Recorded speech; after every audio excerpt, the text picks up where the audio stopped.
கண்ணே. உண்மையான கலை வடிவம் நாடகமாகும். நாடகம் என்பது உலக நிகழ்ச்சிகளை காட்டும் கண்ணாடி. சிரிக்க தெரிந்தவனே மனிதன். சிரிப்பு என்பது ஒரு உணர்வின் வெளிப்பாடு. இது மனித இனத்திற்கு மட்டுமே உண்டான தனி சிறப்பு. வாய்விட்டு சிரித்தாலே நோய்விட்டு போகும் என்பது பழமொழி. அத்தகைய நகைச்சுவையை வெளிப்படுத்தி உங்களை மகிழ்விக்க வருகிறார்கள் எமது பள்ளி மழலை செல்வங்கள்.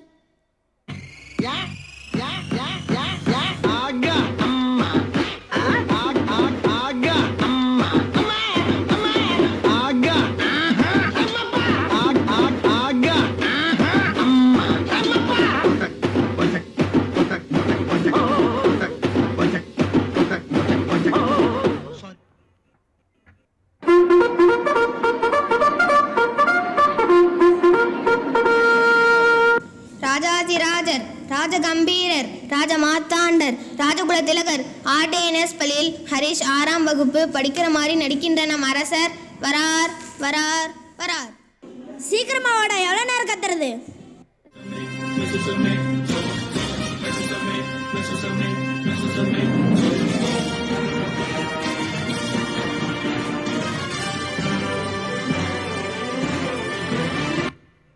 அமைச்சர்களே, நான் வரும்போது நீங்கள் அனைவரும் என்ன செய்து கொண்டிருந்தீர்கள்? மன்னா, அதாவது அது தாங்கள் வருவதற்கு முன் நாங்கள் நடனமாடிக்கொண்டிருந்தோம் மன்னா. என்ன, என்னை விட்டு ஆடினீர்களா? என்ன தைரியம் உங்களுக்கு? டே சிவனேசா, போடுறா பாட்ட. என்ன சாரே മനസ്സിലായോ?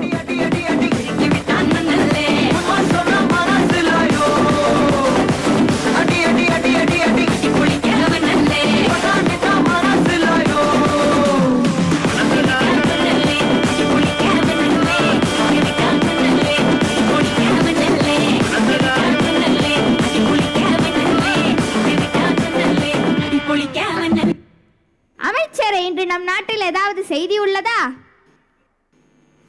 இவன் கேட்டு என்ன பண்ண போறான்? ஒன்றுமில்லை, மக்கள் அனைவரும் நலமாக உள்ளனர். அமைச்சரே, தென்னாலிராமன் அரசவைக்கு வரவில்லையா? ஆம் மன்னா, தர்பாருக்கும் வரவில்லை, தகவலும் அனுப்பவில்லை மன்னா.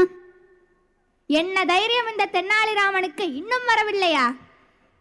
காவலாளி, நீ சென்று தென்னாலிராமனை அழைத்து வா. இங்க இருக்கும் அமைச்சர்களுக்கே வேலை இல்லாம வெட்டியா இருக்கிறாங்க. இவன் என்ன செய்ய போறான்? தென்னாலிராமனின் குழந்தை அழுது அடம் பிடிக்கிறதாம். அதை சமாதானப்படுத்திய பிறகு வருவதாக கூறினார் மன்னா. என்ன தைரியம் இருந்தால் தென்னாலிராமன் இப்படி சொல்லி அனுப்புவான்? தன்னை அறிவாளி என்று சொல்லிக் கொள்ளும் தென்னாலிராமனுக்கு அழுகின்ற குழந்தையை சமாதானப்படுத்த முடியலையா? இதை என்னால் நம்ப முடியாது. இப்பொழுதே தென்னாலிராமன் இங்கு வர வேண்டும். வரவில்லை என்று சொன்னால் கட்டி இழுத்து வாருங்கள். அப்படியே ஆகட்டும் மன்னா. ஆஹா, ஓஹோ, அருமை அருமை.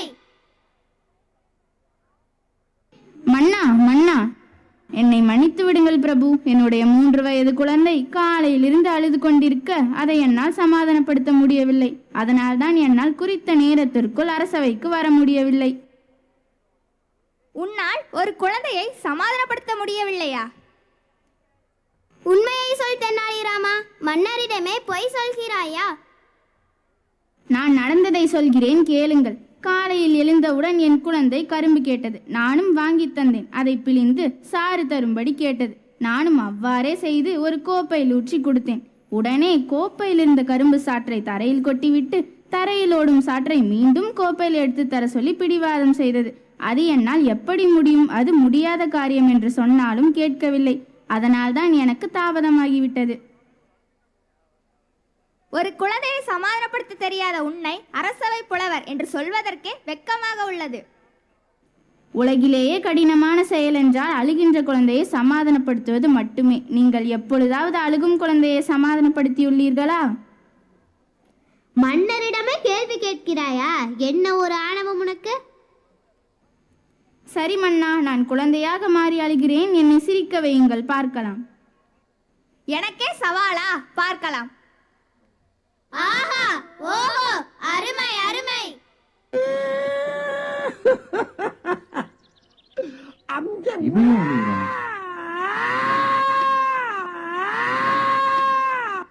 அழாதடா கண்ணே, உனக்கு வர சொல்லட்டுமா ராஜா? மன்னா, குழந்தையை எவ்வளவு அன்பாக கொஞ்சுகிறீர்கள்.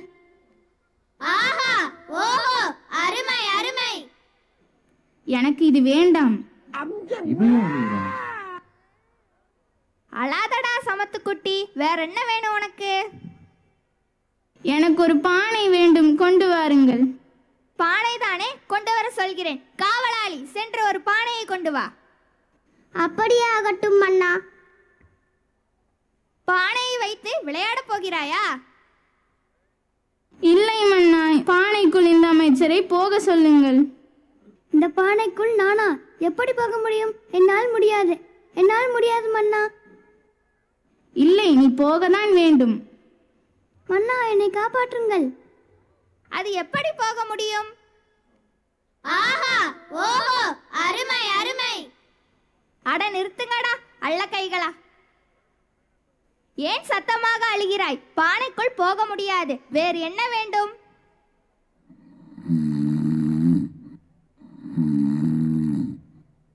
நான் குழந்தையை எப்படி சமாதானம் செய்வது என்று தெரியாமல் இருக்கிறேன். உனக்கு தூக்கமா? ஆஹா, ஓஹோ, அருமை அருமை. நிறுத்துங்கடா லகட பாண்டிகளா. மன்னா, நான் ஒரு கடிதம் சொல்லி சிரிக்க வைக்கிறேன்.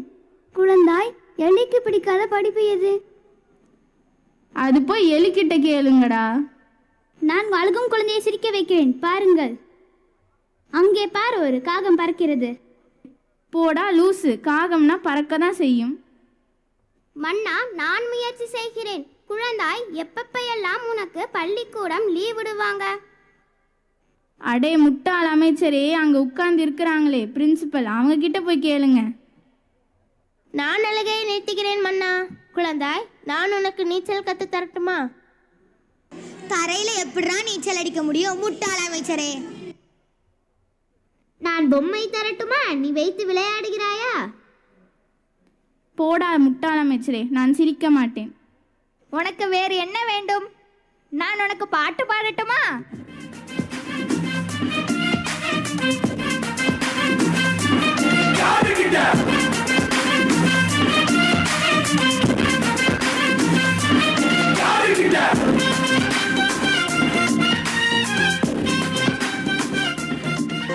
சிவனேசா, குழந்தையின் அழுகையை நிறுத்த தாலாட்டு பாட்டு போட சொன்னா என்ன பாட்டையா போட்டு வச்சிருக்க?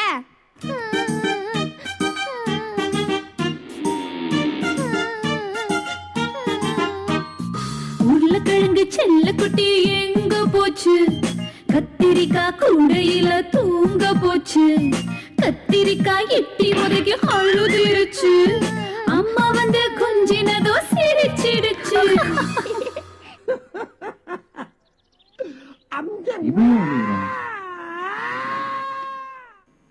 நான் கதை சொல்லட்டுமா? ஒரு ஊர்ல ஒரு பாட்டி வடை சுட்டாங்களா, அத காக்கா தூக்கிட்டு போயிடுச்சு. லூசு மண்ணா, நீ குழந்தையா இருக்கிற போதே தூக்கிட்டு போயிடுச்சு, இன்னுமாடா இந்த கதையை சொல்லிட்டு திரியிறீங்க? இதுவும் வேண்டாமா? வேற என்ன செய்வது அமைச்சரே? சரி, போய் கொண்டு வா. செல்போனை பார்த்ததும் இவ்வளவு ஆனந்தமா? எப்படியோ குழந்தையின் அழுகையை நிறுத்திவிட்டோம். ஆனால் இது நல்ல பழக்கம் அல்ல. ஆமண்ணா. தென்னாலிராமா, நம் நாட்டு இளைஞர்கள் செல்போனால் சீரழிகிறார்கள். அவர்களை அதிலிருந்து மீட்க ஏதாவது வழி கூறுங்களேன். மன்னா, மாணவர்கள் மிக முக்கியமானவர்கள். அவர்கள்தான் நம் நாட்டின் வருங்கால தூண்கள். முதலாவது, பெற்றோர்கள் தங்கள் செல்போன்களை குழந்தைகளிடம் கொடுப்பதை தவிர்க்க வேண்டும். அடுத்ததாக, குழந்தைகள் கண்ணால் பார்ப்பதை அப்படியே செய்யும் ஆற்றலுடையவர்கள். எனவே பெற்றோர்கள் வீட்டில் அதிக நேரம் தொலைக்காட்சியுடனும் தொலைபேசியுடனும் நேரத்தை செலவழிக்காமல் தங்கள் குழந்தையுடன் சேர்ந்து உண்பதும் விளையாடுவதும் பேசுவதுமாக நேரத்தை செலவழிக்க வேண்டும். போனில் விளையாடாமல் 1 மணி நேரமாவது ஓடி ஆடி விளையாட வேண்டும். இன்றைய சூழ்நிலையில் போன் இல்லாமல் இருப்பது கடினம்தான். உங்களால் முடியுமா மன்னா? கண்டிப்பாக முடியாது. சபாஷ் சபாஷ் தென்னாலிராமா, நீ என் கண்களை மட்டுமல்ல, நம் நாட்டு மக்கள் அனைவரின் கண்களையும் திறந்து விட்டாய். நம் நாட்டில் உள்ள அனைவரும் தென்னாலிராமன் கூறியதை கடைபிடிக்க வேண்டும். செல்போனை தேவைக்கு மட்டும் பயன்படுத்த வேண்டும். இதுவே என் கட்டளை, என் கட்டளையே சாசனம். ஆஹா, ஓஹோ, அருமை அருமை. நீங்க நல்லா பண்றீங்கடா. அடிக்கிற அடியில தாரதப்பட்ட கிளிய வேண்டாமா? टाइगर का हुक्म